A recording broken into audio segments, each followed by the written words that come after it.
সিলেট কেন্দ্রীয় কারাগার বন্দরবাজারে অনুষ্ঠিত হয়েছে বার্ষিক পুরস্কার বিতরণী অনুষ্ঠান ২০২৫।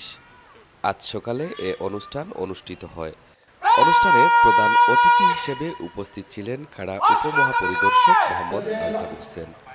প্রধান অতিথির বক্তব্যে তিনি বলেন, কারারক্ষীরা দিনরাত পরিশ্রম করেন, পরিবার পরিজন ভুলে রাষ্ট্রের নিরাপত্তার কাজে নিয়োজিত থাকেন। কর্মকর্তা কর্মচারীরা প্রতিদিন কঠোর পরিশ্রম, সততা ও দায়িত্ববোধের মাধ্যমে রাষ্ট্রের অর্পিত গুরু দায়িত্ব পালন করে যাচ্ছেন।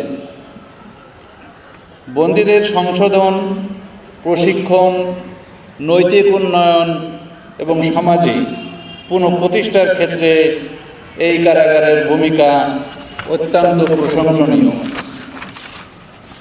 আরও বলেন, নিরাপদ কারা ব্যবস্থা গড়ে তুলতে কারারক্ষীরা সচেষ্ট ভূমিকা পালন করবে।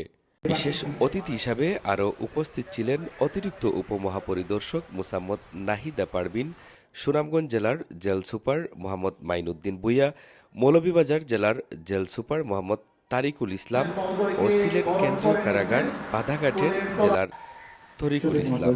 এবং সমস্ত দর্শকবৃন্দ, সবাইকে আমি সিলেট কেন্দ্রীয় কারাগার বন্দরবাজারের পক্ষ থেকে আন্তরিক শুভেচ্ছা, অভিনন্দন এবং সশ্রদ্ধ সালাম জ্ঞাপন করছি। আসসালামু আলাইকুম। অনুষ্ঠানে সভাপতিত্ব করেন সিলেট কেন্দ্রীয় কারাগারের সিনিয়র জেল সুপার প্রশান্ত কুমার বণিক। সার্বিক তত্ত্বাবধানে ছিলেন কারাগারের জেলার মোহাম্মদ আরিফুর রহমান। অনুষ্ঠান সঞ্চালনা করেন কারারক্ষী হামদানুর তুহিন। কারাগারের শৃঙ্খলা, ক্রিয়া, শিক্ষা ও সাংস্কৃতিক কেন্দ্রের উল্লেখযোগ্য অবদানের স্বীকৃতি হিসাবে নির্বাচিত পুরস্কার তুলে দেন অতিথিরা। অনুষ্ঠানে কারা কর্মকর্তা ও কর্মচারীরা উপস্থিত ছিলেন।